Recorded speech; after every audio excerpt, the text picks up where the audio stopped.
Good evening, everyone. Welcome to join us on a Monday night. I hope all of you are staying safe in Hong Kong or in your own region. My name is Chu Chang. I'm Parasite's curator, and then joining me tonight are Ip Wai Lung, our artist, and also my colleague Jason Chen, our communication manager. And then also joining us in the chatting room is our education curator, Anqi, as well. So today we're going to visit Ip Wai Lung in his place, both virtually and physically as well. Long, thank you so much for hosting us at your place tonight. So much for the invitation. Thank you, Parasite and Nogo and Jason, host for my session. So should I start now? Sure. I mean, we know each other for quite a while, but I'm very excited for tonight because I don't think I had a chance to thoroughly go through your work. So it will be the first time for me to know your work as in a professional way as an artist and a curator. And then I was quite interested in how you term yourself in your bio. You call yourself an entrepreneur turned self-taught artist. So I do want to start by asking you about your background and maybe you can walk us through some of your work. Sure.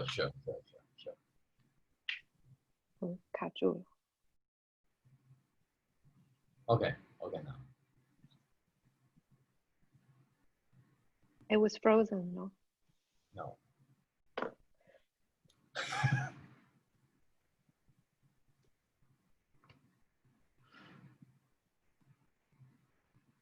So should I start to talk now? Hello? Yes, please. Sorry, I was frozen, I think. Okay. So today I will firstly talk about my background, and then I will go to talk more about my artistic practice. Then the last session will be the Q&A session. So thanks for all joining the session of me. So I will start to share about my life and my art now. Okay. Sorry. Yeah, this is so annoying. So this is the profile pic I used for a long time because it's actually the dog. Many people thought this dog looks like me, and it's me Photoshop on the dog photo, but actually it's actually just a random photo I found online. A dog looks like me. Yeah, it's like this. Yeah. So I talk about my background. So I'm actually an immigrant from China. So you can see this picture is my mom, my sister, and me. So we actually live in a rural area in China. It's Guangdong province. Yeah, and that's the front yard of my house. And as you can see, we raise chicken and there's a dog. We also adopted a dog just near the chicken. Yeah, and so my father is actually in Hong Kong. So I moved to Hong Kong when just the handover of China, and in 1996, and so I come to Hong Kong with my mom and sister. And this picture I just took this because when I just moved to Hong Kong, I always go back to China to meet my relative because most of my relative is actually in China. But then I start to get less and less going back to China because of the education system, how we see things is quite different. And then I found there's a gap in between us. And most of the time when I go back to China, relatives like criticize me all the time, and I was like keep silent because what they look at me is I would never be a successful guy to them. Yeah. So this picture I took that when my father just passed away like a few years ago, and I found the empty room is quite a bit emotional for me. And now the house is rent out for other people, and yeah, that's it. Yeah. So then I moved to Hong Kong. Yeah. And so then I after I graduated from a university, I start to work in a company, in a fashion company as a copywriter, and then I found my job is a bit boring, and then I have a friend actually doing a business about speed dating, and then I was thinking about why there's no any same-sex speed dating company in the market, and then I start to think about why not just start a website, and then I start doing it. You don't need to have any budget to doing it. You just need to have a website, and then you gather the people together. Yeah, for me, this speed dating company experience is not just about for you to getting into dating business, but also for me to get a chance to really understand what's the queer life in Hong Kong. Yeah, I get a chance. We have almost more than 500 members at the time. But then I decided to quit because I think, oh, that's something else I want to commit to do it, but not only like running business and for my whole life. Yeah. Yeah, then I quit my job and I'm making art. Then I think that's a problem about money problem for me. Then I'm thinking maybe I should find a job so I can save some money, and then I can making art without any pressure about money. And so I randomly find a job in a job studio, a job hunting website, and I enter an immigration company. I'm doing a sales and marketing position, and then basically I'm also meeting a lot of people, and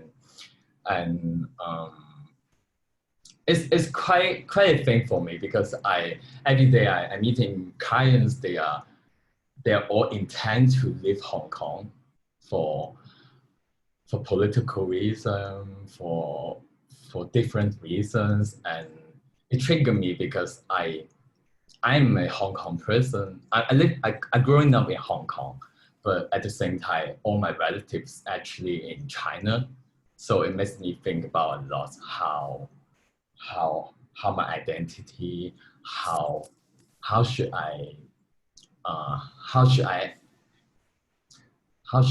encounter, how should I treat myself when I encounter the kindness. Yeah. Then I save some money for 2 years, and then I quit my job, and then now I become a full-time artist. Yeah. So anything want to add in? About the immigration company, what's your job criteria? Do you help people to immigrate from Hong Kong to other country, or do you help other people to immigrate to Hong Kong? Because the company is not a very big company, so usually I'm doing both sides. I'm doing like Jason, I need to manage the online marketing stuff. I need to post that stuff in social media, and at the same time, I need to meet the client as well. Yeah.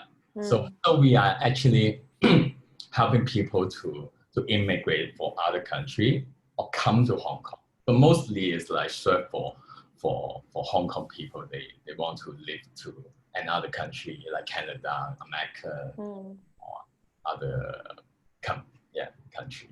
Yeah. And I can't help but wanting to ask you about the queer scene in Hong Kong. So how would you describe the queer scene in Hong Kong, and how did the dating app, how did it went? I could talk about a little bit about the background for doing the speed dating company. Also because during that time and also until now, people seem to be shaped by the social, like the apps or the social apps a lot. And then how I don't really like about social apps, like you meet people just based on one photo, and you can't really know about the people, and I think that's not a fair deal for me. Then I think if if you join a meeting, it can back to the basic situation and people can meet each other, even if they don't like each other, but at least they can know about the person. They can chat, talk to them. And then it's more directly, but not really rely on just a single photo. That's what I think about, yeah. And what I think about the queer scene in Hong Kong, I would say people still are a bit conservative in a way. And I do got some really interesting experience because usually I do a little bit matching for them, and then they will write down what's the criteria about their Mr. Right.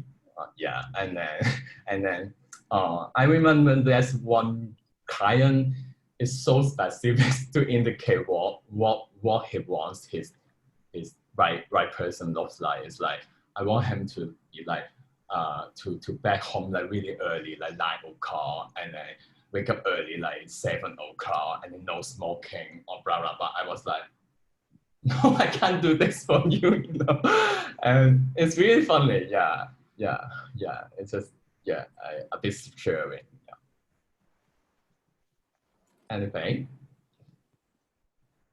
Anything else you want to, Jason? I was just wondering what year it was, the speed dating company. Yeah. What year?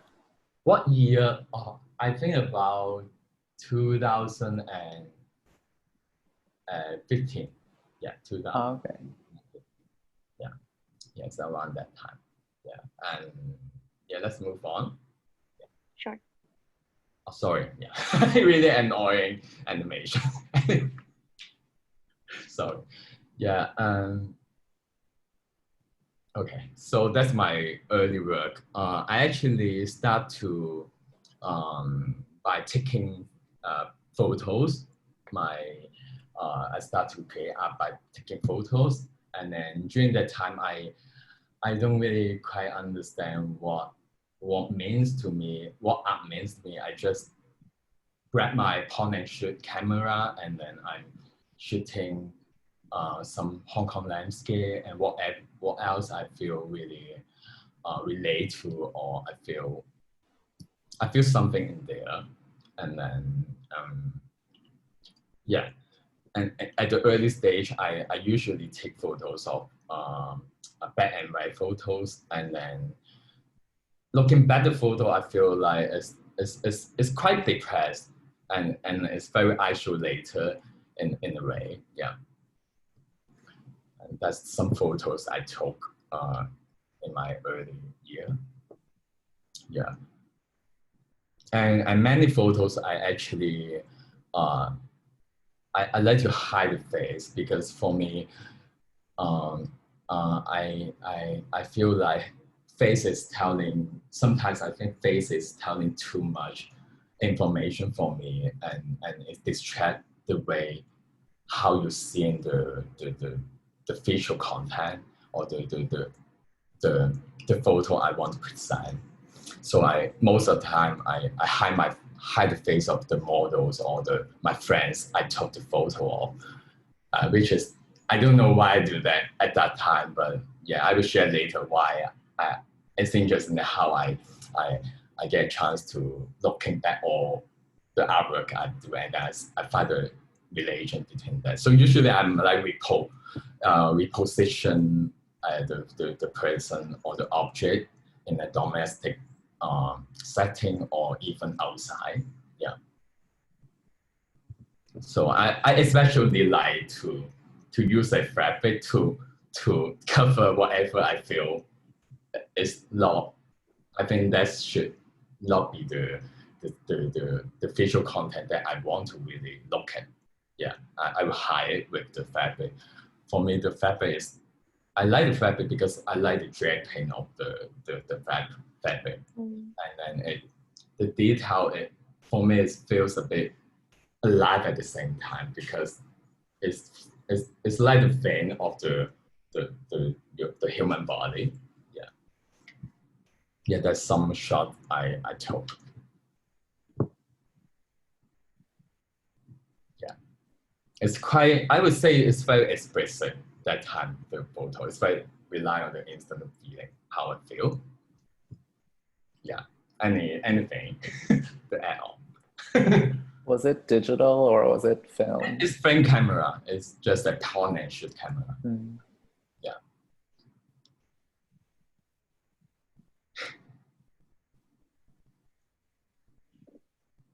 Anything to add on?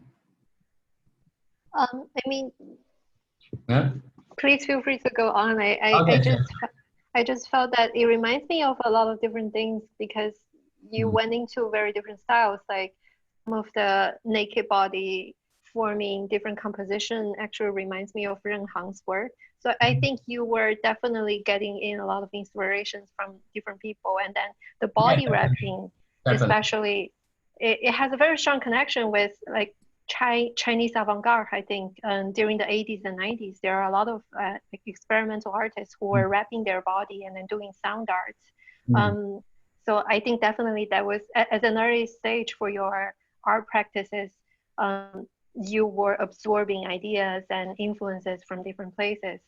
Yeah, I think so. But during the time, I didn't know that. Yeah, I do look at some artists. Right hand definitely one of my favorites during that time. Yeah. Yeah, yeah. Got it. Yeah, and then now I can talk about a little bit about some focus about my practice.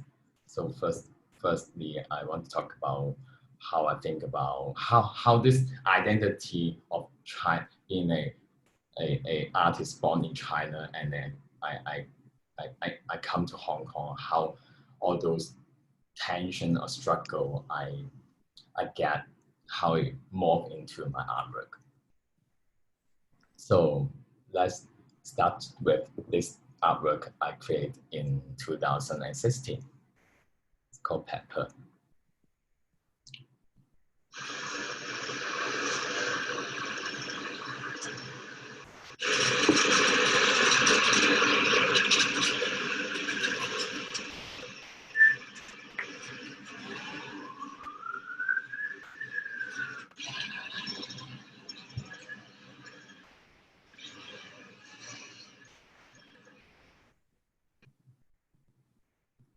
Yes. So this project is like is invited by Parasite. Parasite during that time, I think in 2016, and then invites artists to react to the political situation of Hong Kong, like how we can think about Hong Kong as a recipe. So my recipe is like a bottle of pepper, which I bought from a supermarket. Yeah, and what I'm doing, yeah, is basically why I get this idea is like during that time I actually working in an immigration company, and then I rented a small room in Yamate, and then I do these pieces in my flat, and while I'm like cooking at home, and then the news is on, and then I hear all those political news, and then I had the idea of what I can do to get into the love of the people. They are rare, of how all those change of Hong Kong, how they will actually care about. And then for these pieces I sprinkle a bottle of pepper down onto the street, and the pepper blows in with the wind, but it's never really raise any eyebrow on the downstairs. And then I feel like it's very insignificant of us, how we encounter in front of the political situation. So what can we do?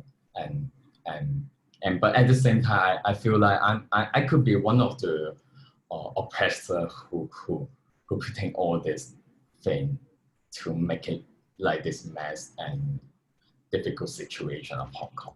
Yeah, that's how I feel. Is this the first time where you, in a very serious way, do performance? Although in your previous photographic work, there's a lot of bodily action involved, but is this the first time that you do it as a performance? No, actually, it's earlier. It's like I would talk. Okay. It's a I will talk later. Is I burning a sex paper offering on Oh, okay. the first one. That's that's not the first one. Mm-hmm. And yeah, that's another work I make.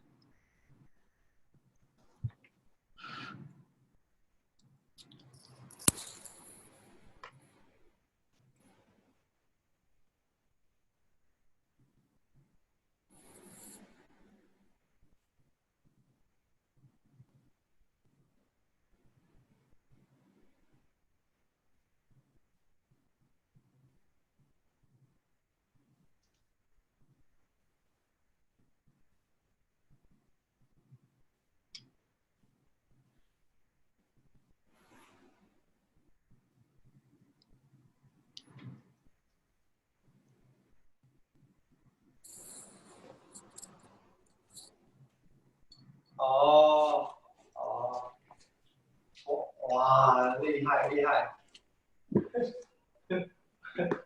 慢慢慢，唔關事唔關事，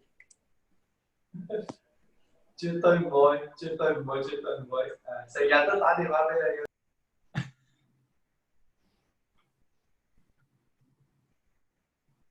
Yeah. I'm sorry, I want to remind everyone to make sure that you are on mute so that we have like a better audio experience. Thank you.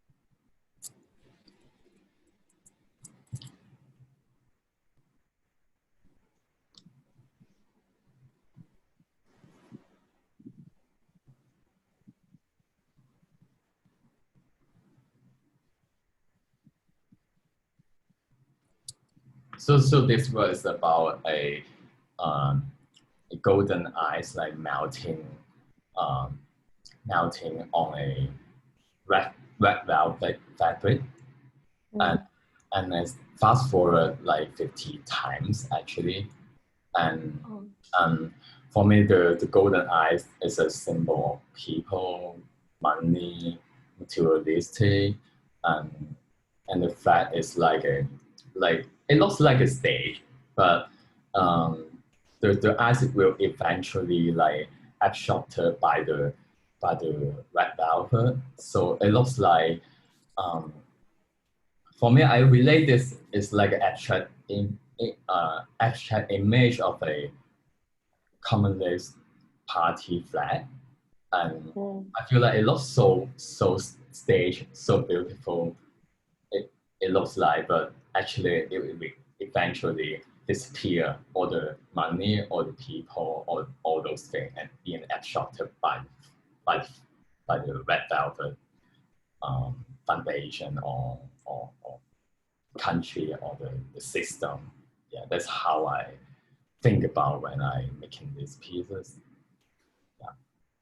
I really enjoy the simplicity of the work. I was wondering about the soundtrack. So the sound is like the natural recording sound of the environments, or did you add any background sound to the work? No, I didn't add any background sound. Okay. Yeah, it didn't have and any. Then, is the number of the ice cube intentional? Did you like put 6 ice cubes? No. It's not. It's a one. It's like merging together. Yeah, you couldn't tell if 6 or 7 or 5. Yeah. And then the whole piece would be the whole process of the ice melting on the velvet. No, it's just repeating. I don't want to put it like I want it look like it still look very perfect, like really ideal stage image. But what you think about a second, actually behind there's a something behind the red velvet, it will eventually absorb all the ice cream. Yeah, I don't want to make a lie. Yeah. And we actually have a question from Lam Yun Hua towards the word pepper. So her question is, my first reaction, rather naively, is that the pepper resembles tear gas. Yes.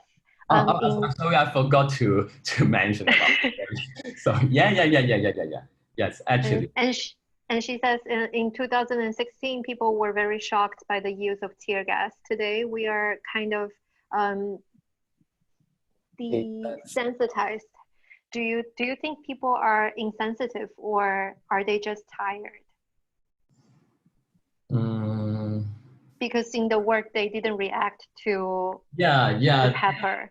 My original thought is like, oh, when I sprinkle a pepper down, it's actually also from the government, from policemen, because tear gas is the government as a form of restraint used by the police for crowd control, and then during that time they used a lot of after umbrella movement, and then I think about to reverse this to actually making myself to doing this action, because in one sense I think we or myself is part of the person who's also doing this too, because if you don't really care about the whole situation, about the politics, actually you are like a police, what they're doing to the citizen. Yeah, that's how I feel. And do I think people are like not sensitive? I think people getting way more sensitive now. Yeah, yeah, which is good. Yeah. Yeah. What I was thinking when I was watching the work is also thinking about the volume of the violence, like thinking about using a household object to create a similar form of violence, but you can never reach that level. You can never raise any reaction because of the level of violence is completely different between what it's conducted by the police force and what is conducted by you. And that's the first thing that I was thinking about when looking at the piece. Yeah, shall we move on? Yeah, and I want to talk about the queer identity that I have. Yeah, that's another piece I want to show you guys.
I think someone in the group didn't mute herself. Please mute yourself.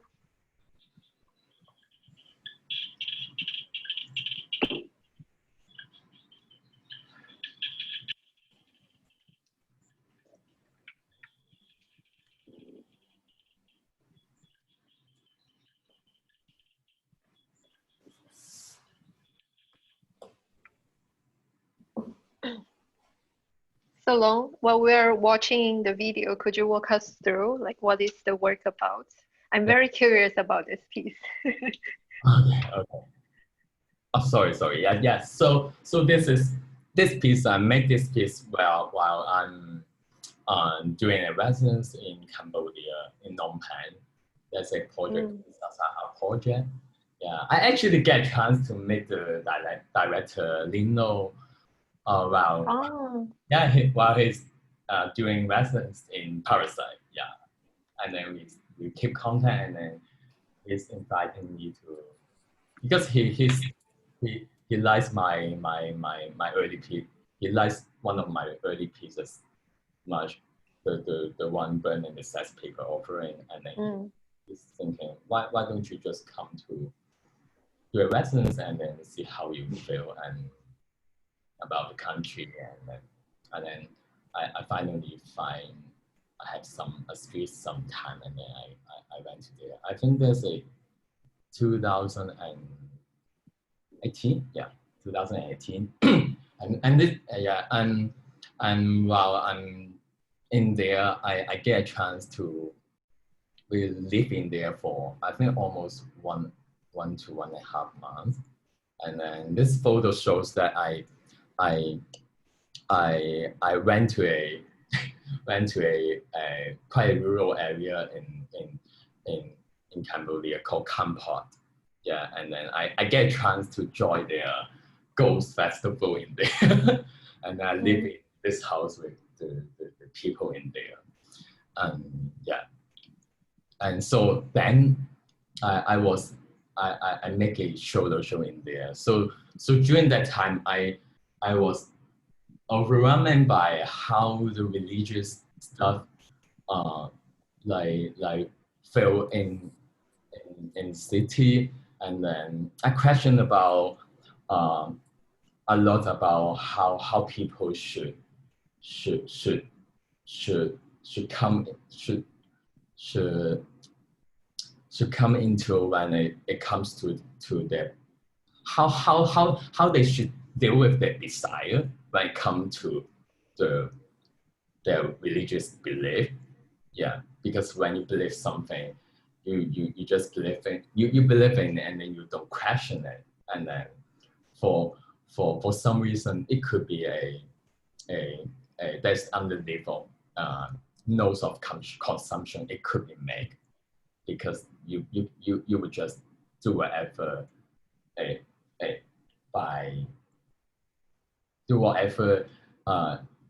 under your belief, you know. I don't know how, sorry. Yeah. And for this show, for these pieces, I want to talk about that's a two part I want to talk about. One part is how the China power is taking part in there, because during that time, you know, one belt, one road, and then you can see there's a China intervention in the city, and then I question about the desire of the no, so sorry, I'm a bit messy. Yeah, I want to talk about the China power, so you can see in the pieces, I actually get a chance to go around the city, and then when I come to the countryside, I see there's a really beautiful notice point in there, and I was thinking, wow, I want to do a piece in there. And 1 second I think about, I looked at the symbol of the notice, and then I was questioning about what that notice symbol means. It looks like a religious symbol, but at the same time, when I get to research more, actually they nowadays they tend to farm more notice instead to farm a rice, because for seasonal reason, if they farm the notice, they can sell every single part of the notice. So, and when you look at that, it looks like a religious symbol, but at the same time, what's behind it is more like because how the profit it can get you into.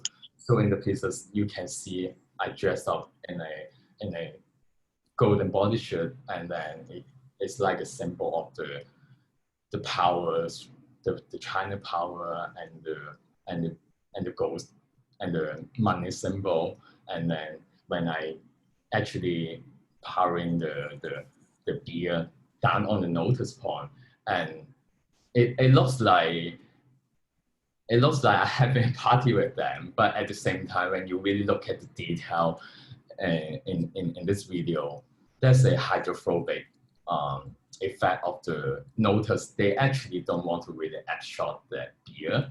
So, but at the same time, because of the beer, actually it's China beer, is they actually could act as a fertilizer for the park, so the lotus pond could grow much faster.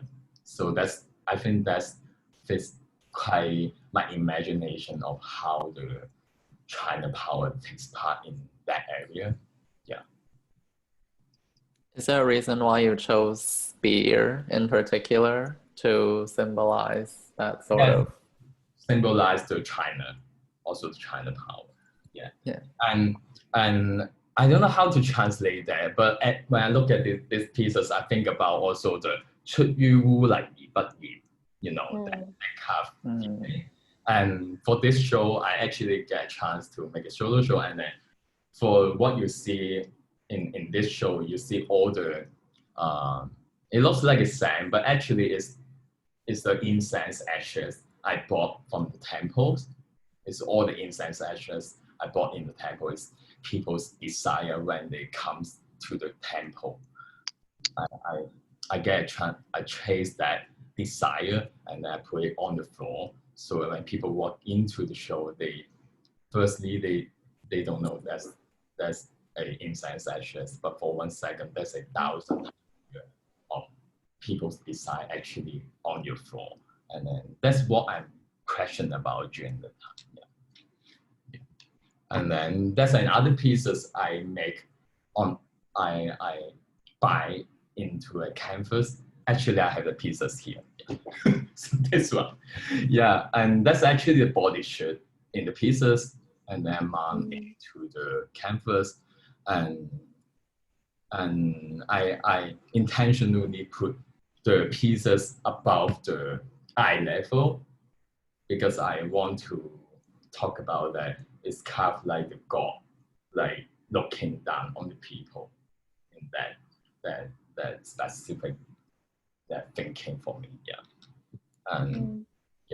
And yeah, that's also another pieces I make in there during the exhibition, and it's actually a receipt I collected from an ATM, and then I collage that with the incense ashes. To me, it looks like a grave for me. It looks like a grave, also the grave image for me. And you can see it's time, and then there's thank you for using service. For me, it's quite ironic to look at this. Yeah. And yeah, there's also another part in the exhibition, and I took photos of all this car cover in the city because it's so. It looks so depressed, and so I call the title "That That's to Heaven or Hell." For me, I look at this vehicle is like a desire. The vehicle, like they collect the desire, and then they going very fast to the end, but you don't know what it means to the end. It's like, is that heaven or hell? That's what I think about when I was doing the show during that time. Yeah. So that's some photos. Oh, sorry. Yeah. The image of the car actually pairs very well with your costume in the performance, like the golden costume that you were wearing and the silver costume that the cars are wearing. There's a very nice conversation between them. And I'm curious about the lotus, because when I was looking at the work, I thought it was a commentary on gender issue, because somehow lotus, from my like cultural impression, it's something that is very feminine, and then there is like a golden creature coming out of the pond, like in a very flamboyant way, pouring beer into the pond. So somehow it leads me into thinking about gender. But then is lotus something that is very commonly found in Cambodia? Yeah. Or it's something very specific? Yeah, so you find lotus everywhere? Yes. Because they actually, when they go into temple, they usually they will purchase some lotus and then go into the temple. Yeah, so they consume a lot of the lotus. Also, some part of the lotus they can actually make in garment. So it's they very frequently use this. Yeah, and also because it's interesting, because when I'm making, during that time when I'm making the pieces, I don't think about this image much. It's just, for me, the body shape is more like the message that I want to like in like an incubator I want to put inside. That's some message I want to use the body shape to tell. And then it's usually when I'm making artwork, I don't want it's like a end of the process. I usually like to morph into to talk about one artwork with different layer of thinking. That when I'm looking back the artwork, I have a new finding in there.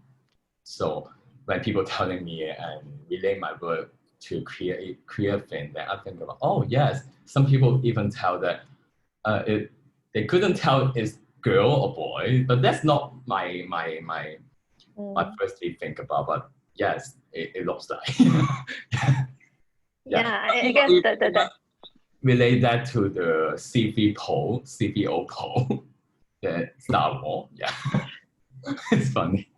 And I think I need to explain to the audience, because Long just mentioned a few minutes ago, he mentioned the Chinese phrase. It's a Chinese phrase describing how lotus grow out from the mud, but it presents itself in a very clean, pure, and holy form. So it's a way of describing things having this very high standard of moral, that it comes from a not so ideal environment, but it kept itself in a very pure form.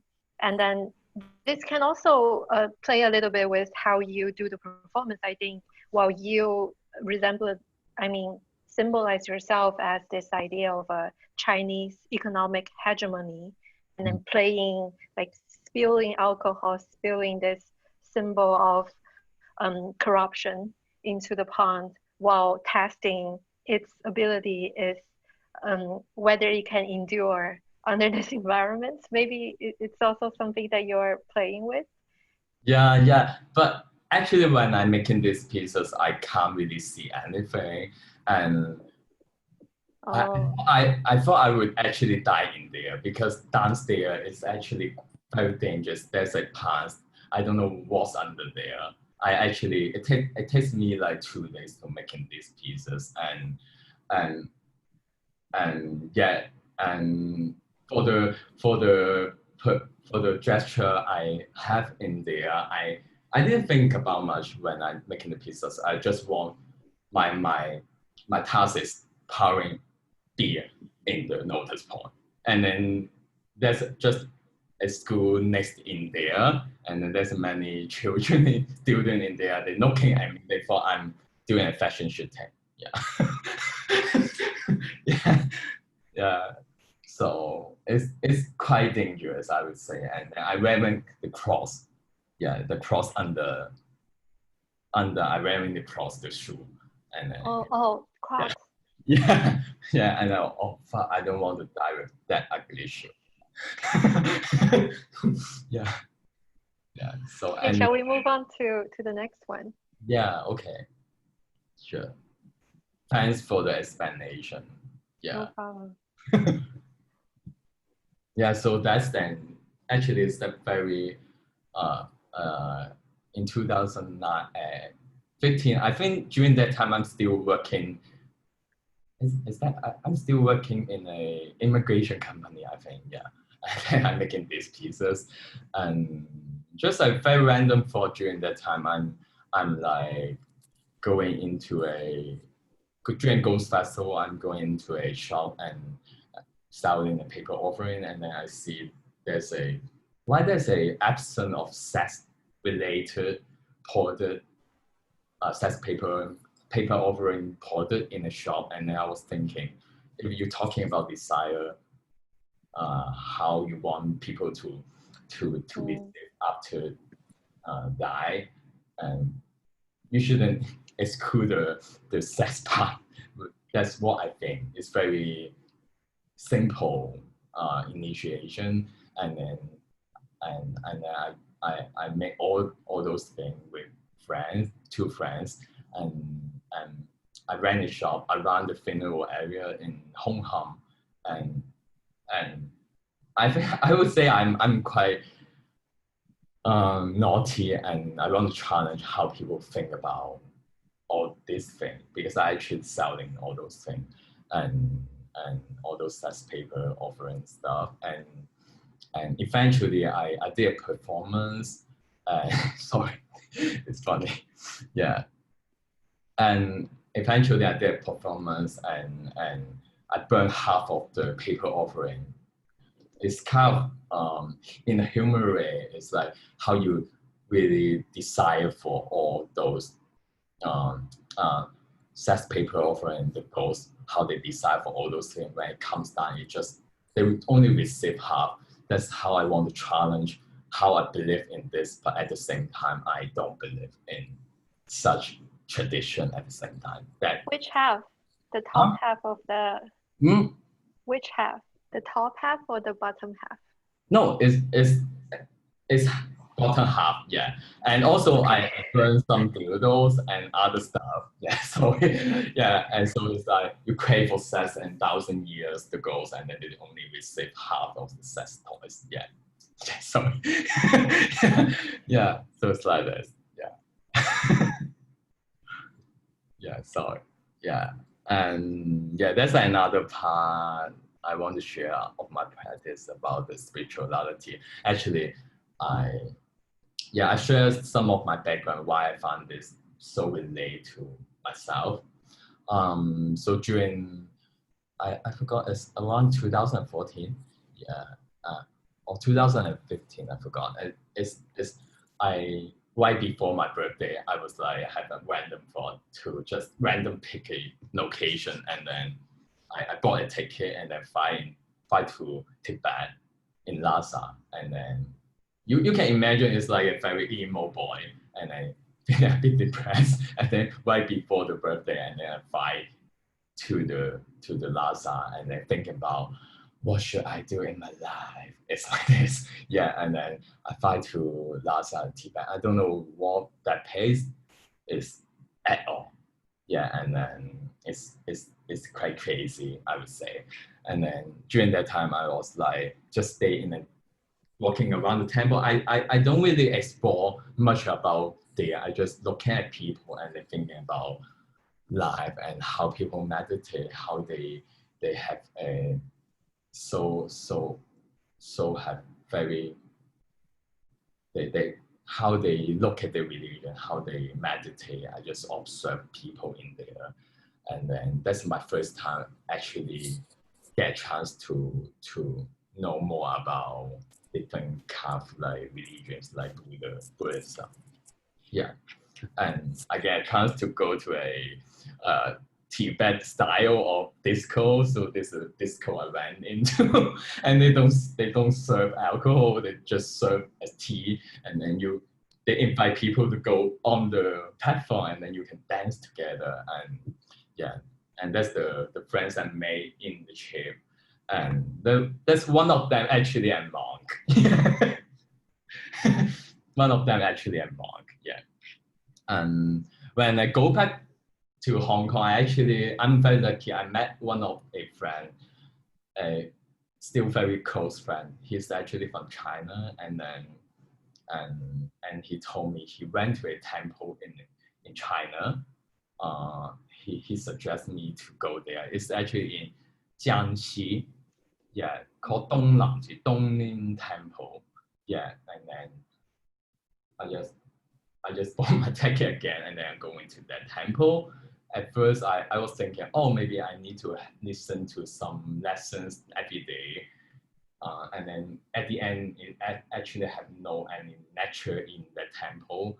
Basically, I just go into there. There's a schedule they need us to commit to. Like you need to wake up like 5 o'clock, 6 o'clock, and then you start to go into there to chanting with very simple line, like Namo Ole Tofa. It's like this. Mm-hmm. And then you guys walking together in a line with different people, age group of people, we just walking together. And then, I don't know, at that time I feel very touching by that scenario of walking together, chanting together, because I feel so equal that time. I feel so equal. We guys, we just doing something together. We don't know who they are working together with. Yeah. And that's the first time to really meditate with walking at that time. Yeah. There's some photos I took. Yeah. Yeah, and then it goes to my practice. Yeah, that's my recent pieces karma cycle. And it actually is my, let's just look at the video first, maybe, sorry.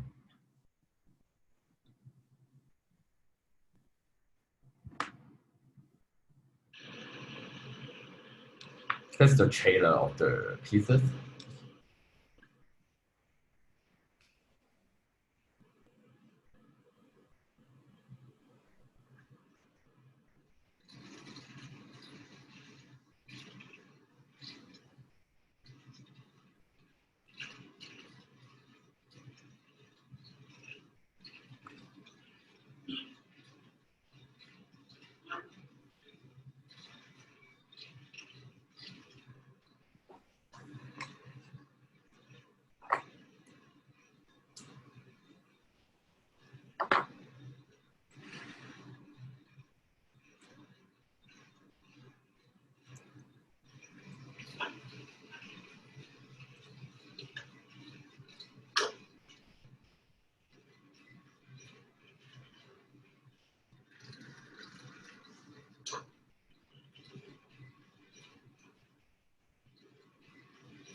Yeah, so that's the pieces I made in 2019. So I always think about how can I bring my life into my pieces, how I live my life. So I can't, sometimes I went for gym, and then when I went for gym, I usually go alone, and then I hear all those sound. Actually feel kind of meditative because it's very,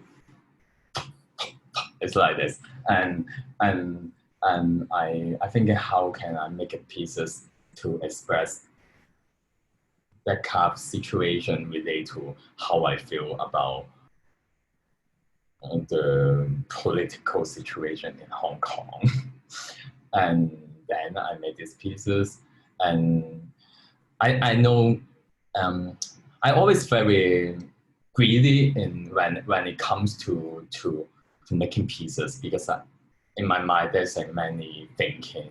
I I I always think about how can I put it all more together in one pieces, and I see, because in the pieces, if you notice, I actually use the growth. It's actually a free end growth. You can actually see it when people going for protest, they wear their clothes as well.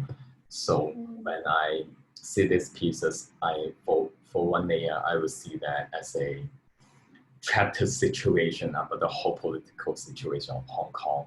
And you're trying so hard, but in a sense, it's like a totally like low end situation and a situation. And I relate this also with the situation of karma, of the information of karma, because I think that I believe karma, if you do something good, then you will have some good fortune or good result. And then for me, this is kind of like my feeling about how I see the whole situation now in Hong Kong. And as you can see the pieces at the end, you can see the beaching wall in there. And it also relate to the meditative status while I'm browsing the website. When it stops, and then it's just keep going. So another way of thinking, you can see this as there's a 1 second of being trapped into a situation when you actually browsing the internet. Yeah, sorry, it's very complicated because I think about different layer when I'm making the stick pieces, and then when I make it art, I want people to see art as a stimulation for them, but not really restricted to looking at that, and you see that everyone's seeing just one message. I want to have a stimulation of my artwork. So it's a bit messy, sorry. Yeah. I want to ask about the costume, the way you dress up as a female character in Chinese opera. Yeah. And for this character, it's actually I just want to for these pieces, I dress up like Cantonese opera pieces, and actually it's the training clothes. So when they go for training, they wear these clothes, and it looks like, for me, it could be like a Cantonese identity to look at, and also a clear identity. I was thinking to make something to put this because that is Qin Tan. So it's in a Cantonese opera, and the boy, when they dress up in a female acting a female role, they will call it Qin Tan. So it's like a Qin Tan, but at the same time it's not fully on stage because it's in the training poses. And I really like how this softness and the feminine struggle with the masculinity in here, because it looks like a very soft, like feminine perception of a figure, but at the same time, when you see the vehicle, the machine, it's very heartless stuff. And then also I see that it's like a Chinese in the symbol like comes to the Western thing, because all these industrial things is actually come from the West side. Yeah. I think it's the second time that I misunderstood your Sorry. more political inclined work as a gender discussion. But I do find this contrast very interesting, like how you portray this very classical female image and then putting her in this very masculine setting and then putting her in this never-ending exercises, which when I first watched it, I was reminded of the house chores, the never-ending house chores that women carry. And then Yeah, it's really difficult for me to actually talking about my work. I'm always like thinking different layer about the artwork. When you first see that, it's most of people see it like a clear image of me, like playing with the femininity and masculinity. But at the same time, there's a hidden image message I actually want to talk about. So I put a detail of the girls in there, and then also a bitching boy in there. Yeah. Okay. Any question, Jason? I think you answered it. I was also gonna ask the same question as Chang about the makeup of like the Cantonese opera makeup. Yeah. Let's go to another pieces. And I also want to remind the audience members, if you have any questions and feel too shy to unmute yourself and ask directly, you can also post your question in the chat box so that we can also go through your question while we're looking at the artworks. And I forgot to thank Yunhua for posing this wonderful question. Thank you. Okay, so that's another piece I made last year. Also, there's another lessons in Tentacle. There's an art space in Bangkok called Tentacle. I was doing the lessons in there, and during that time, I get a chance to. I also being very blown my mind about like this similar experience in Phnom Penh. How the people looking at this like gambling, like the society system when it comes to the religion belief. I also question the same thing, and then I during the research trip I was like going to ask to meet different kind of like people who really passionate to join to buying the lottery ticket to join the gambling like the lottery game in Bangkok, and usually they will have some number they are really think it brings them good fortune, so there's a unofficial lottery center in there. They will resell the ticket which they brought from the official lottery center. Yeah, and the people believe that's a good number, so they will bought that.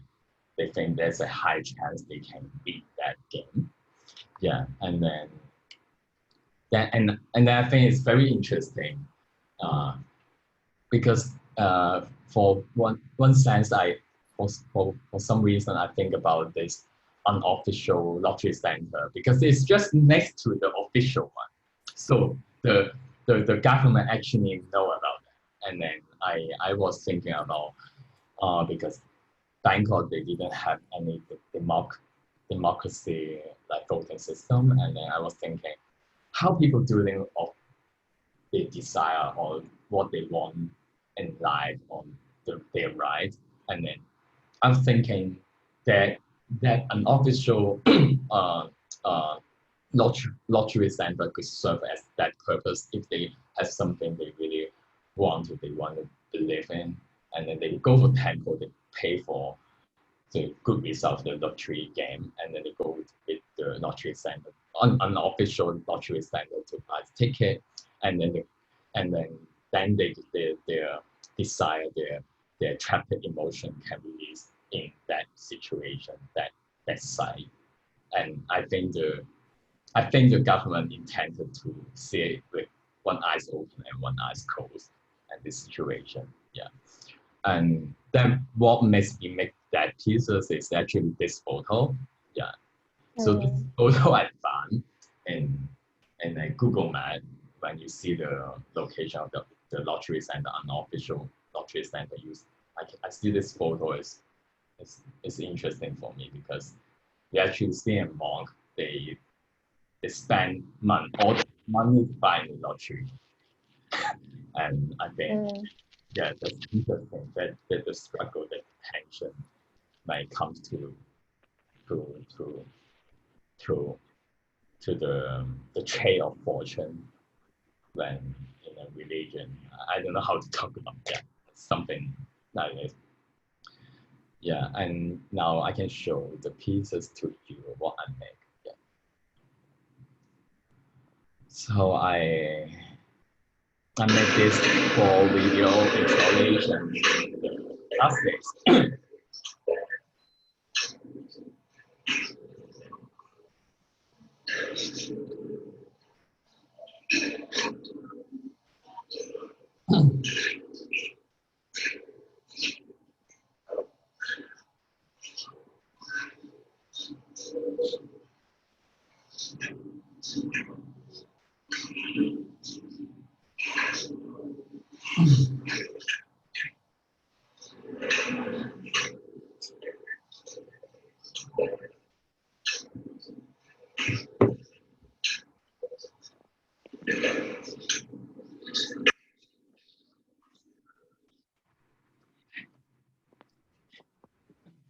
Yes. So in the piece, you walk around the lottery centers. Yes, that's what I'm doing. I meditate inside the lottery center while people are buying tickets in there. I was I was meditating there. I was like,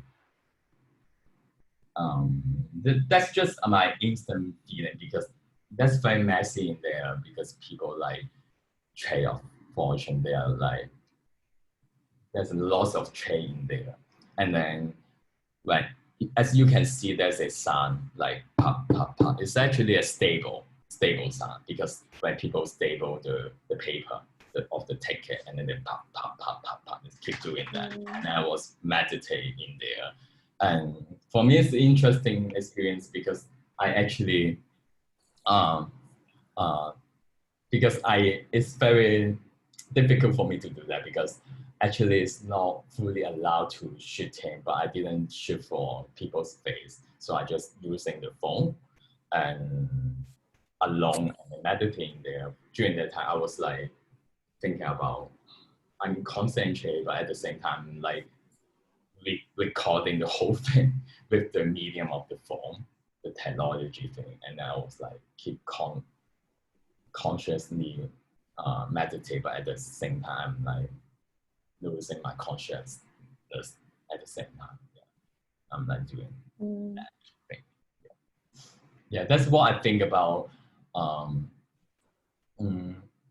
I want to meditate, like walking and meditate, or using meditation to intervene in different kind of society system. That's what I want to do in the future of my practice. Using the meditation to think, because I'm the person I need to do thinking by doing. I can't just think. I can't sit down and read and think. I need to do something, and then when I feel, oh, why is like that, and then I start to think. Yeah. Any question?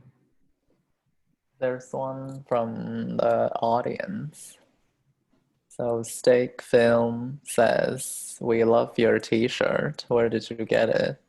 And are you interested in AI as a subject in future work? So maybe tell us about your t-shirt first. That's not my t-shirt. I actually bought this t-shirt from a local brand, a Hong Kong local brand called Feaston. Yeah, so I can share the link later so you guys can buy this. Yeah, it's not my t-shirt. Yeah, I just bought it. Okay. And are you interested in AI as a subject in future work? Yes, I do interest in. I mean, as you can see, in the old time, I actually, it's very, I'm making where I'm very like old old traditional people, and I refuse to use any technology at first, and then I feel we are actually can't really resist for the future, how the technology will shape us. And then now I'm actually taking a further step to think about how technology means to our human being. Sorry. Okay. Yeah, I'm interested in AI. Yeah. Hello. Hi. Yeah, that's my dog. So anyway. And there's another question from the audience member, Dan, wondering how you conceptualize of what meditation is and means for you. Seems your understanding of it has much to do with rhythms. With what? Rhythms. Oh, yeah. I don't know. That's interesting thing. I didn't think about that, but when I meditate, usually I actually try different kind of meditation, like some meditation that I follow a Osho religious leader before, and for me, meditation is about how you can concentrate and bring your consciousness at the moment. I don't think about particularly in sun. Yeah, it's yeah, I don't particularly think about sun. It's just for me, it's like there's a moment that you can have a peace of mind and with the space. And usually when you meditate, you have a lot of thought, which is fine. And then when you get notice that there's a you notice that you're going out and then you just coming back. So yeah, I don't think particularly as sun. For me, I see different thing with meditation. It could be have a two different well. Like if you drink water consciously, or you just going out another go into another, you can't focus on drinking water. That's a two different thing for me. Yeah. Are you religious, Long? No, I'm not. I'm actually a very skeptical person. It's difficult for me to believe in something. I will always question. Yeah, I believe at first, then I question about that. And at first I feel really frustrated about this because I was thinking, do I have an trust issue? Then I found it's actually a good practice for me to really look at things in two different angles when you like step in and step out. Yeah. So for me, I'm not a I don't I absorb different religion. I would say I'm more like New Age people. I absorb different things, but not really specific like Buddhism or specific something. Yeah, I still don't have that. Yeah. Cool. Shall we go on to your next project? Yeah. I see that there's one more. Okay. Yeah. So this project called the ScreenGuru is actually the project I originally want to release in August or September, but then because of the pandemic, possibility to postpone to later. And so this project is about I get a chance to working with my IT professional friend, like so we can get a chance to get into the shopping malls display. There's 100 of display in the shopping malls, and usually they will use as an advertisement, but then I get a chance to reuse the content and connect all of them. We have a system built behind that. So imagine if you go into a shopping mall for a second, all the display they can change into another art content. So this project I want to invite different kind of like creators so they can they can play with all those display. But there's a one core mission about this project. The reason why I call this ScreenGuru is also related to something meditation, because I feel like making art is difficult for me in such time, especially when you only share your own story, because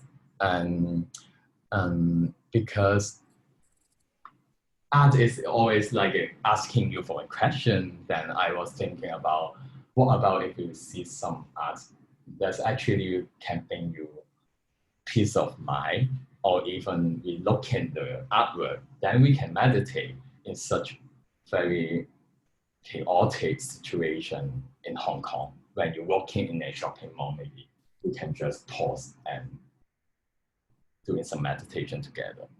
I feel like that situation particularly would be demand the most to doing that.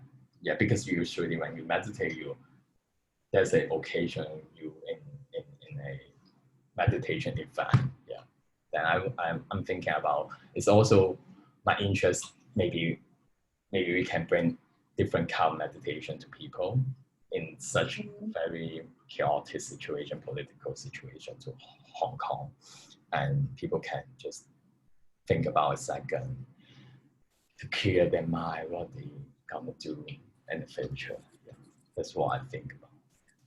Yeah. So, thank you. From the audience member, everyone, if you have any question, please.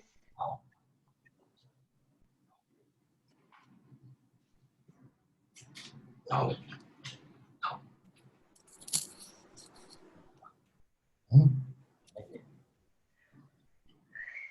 What's the name of your dog?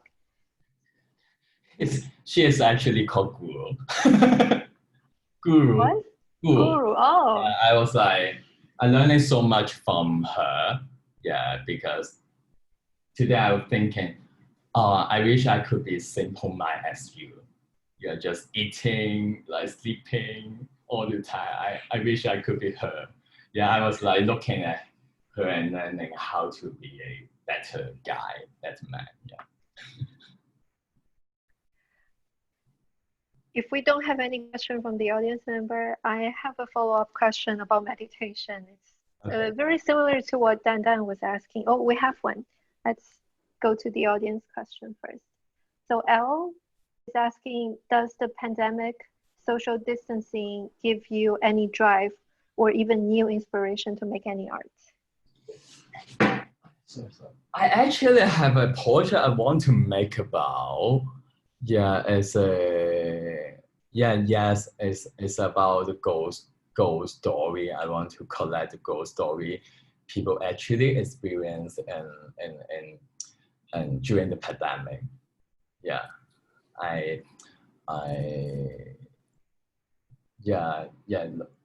you will see that in the future. yeah. Why ghost story specifically? Because actually, you realize there is more. I want to make about that project. One part is like, there's a 凶宅網 in Hong Kong. 凶宅網 is like all the ghosts. Haunted house. Yeah. And then I want to, I relate the quarantine situation of how us is I'm interested in how people quarantine and then their experience about the ghosts. I don't know, and I think the home Zaman could build like a big data. I want to build a map from the home Zaman. Then at the same time, and then if people can share the ghost story during the pandemic, they can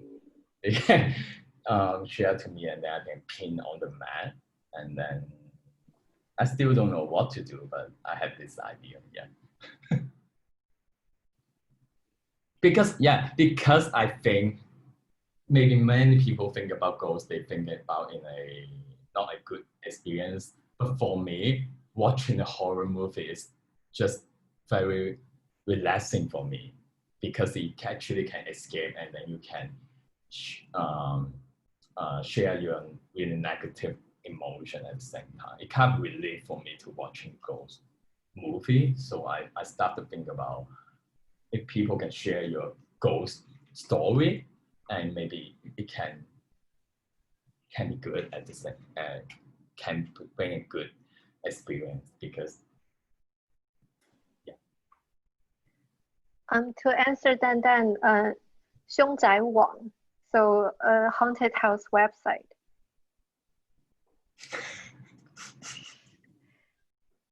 I have a very cheesy question that I want to ask you. What is your horoscope? Aquarius. Okay. Yeah. Mm. Why? I'm curious. Because I felt that in your work there's a lot of schizophrenic elements. Like on one hand, like splitting two-side conflicting elements. Because on one hand you are practicing meditation, and on the other hand you're thinking about collecting ghost stories. And then there's on one hand you are going very deep into desire, and then on the other hand you are thinking about religious and meditation. I think in a lot of your works there are like very conflicting elements that lies in them, which is quite interesting. Although at a certain point I felt a bit disconnected, but I don't think that's necessarily a bad thing, because I think at a certain point when they're connected, they can be connected very nicely. For example, in the Thailand piece, I really like how you put together desire and religious belief and desire and meditation, how these two elements, which seemingly on two extreme sides, can actually collide with each other under a specific social environment, which is very interesting. And another question from Yunhua. I'm interested in learning more about your sex toy paper offering projects. Were they for sale? Did anyone buy them? Following up on that, I feel that money is a reoccurring topic in your work. What is your opinion on commercialism in art? Commercialism in art. Yeah, you can buy it. Yeah, you can contact me and buy the sex paper offering toys. So what's another question, sorry? The commercialism about art, right? Yes. Because money is a reoccurring topic in your work. I think that's I think that's a big question, because money does one of the very big problem when you are making art, because but at the same time I think about money, art related money is like when people think that it values to them for some reason, it can bring you money. I don't think specifically when it comes to my work, I think about really how to sell my work, but I think about if people value it and then it will bring money. So it depends how people think about my work, but about money side, I don't think about myself specifically. Yeah. And if I could add, I think from what I can see, the role that money is playing in your work is basically symbolizing this idea of power, which sometimes is played by the role of China, for example. But then when you are talking about gender, I guess there's also a power dynamic within your work. So I guess in your work, you're very conscious about power, the presence of power. And then I was also thinking, because in the Cambodia work and also the Bangkok work, you were focusing on religion and also the desire for money, for financial gain. And in both regions, Buddhism is the dominant religion, which is the same as in China. And I was thinking whether this is also something that is connected to your critical stance towards China, which is under this very intense economic hype, and then also under this very intense religious hype, and then how the two are connected. I think Just a that, guess. yeah, I think that's one of the reason why I had this struggle is because, yeah, my family or my relative in China, they talk about money all the time, and then I don't agree with how they look at money and how should a successful person should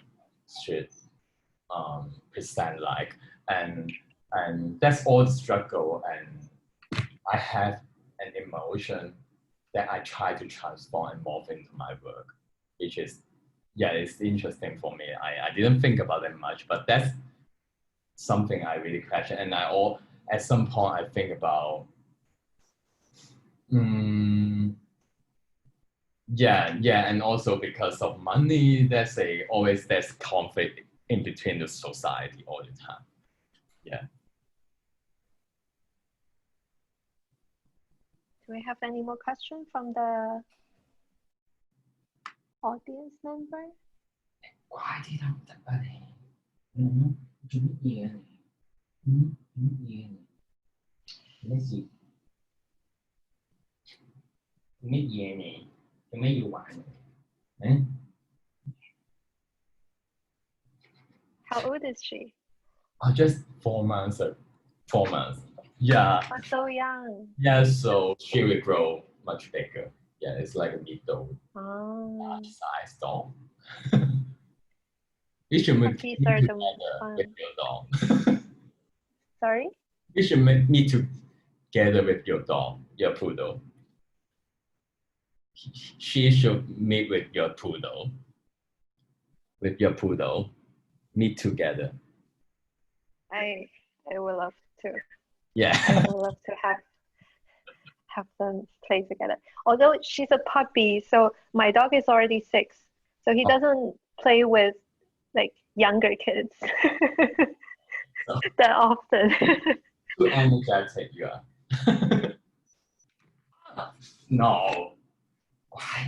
Well, if we don't have any more questions from the audience, I think we can call it a night.